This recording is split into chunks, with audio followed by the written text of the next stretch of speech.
Hey foodies, what's up? The best kind of meals are the ones that don't leave a dent on your budget. And if that's your vibe, then we've got you covered with this 5-ingredient one-pot chicken rice. Start off by slicing the spa-select chicken breast into strips and season with chicken spice. Fry that in some oil until cooked and remove from the pan. Next, add the carrot pieces from the Spa Fresh Line vegetable mix in the same pan and prepare chicken stock by mixing water with Spa chicken flavor stock cubes.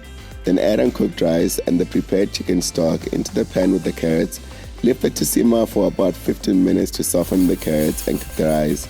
Add the chicken and the rest of the veg mix into the pot, season to your liking with salt and pepper, and let that simmer for about 8 minutes. And voila, dinner is served. And you only got one pot to wash. And one more thing, if you don't feel like chicken tonight, use any protein in your fridge. That's how versatile this recipe is. Enjoy.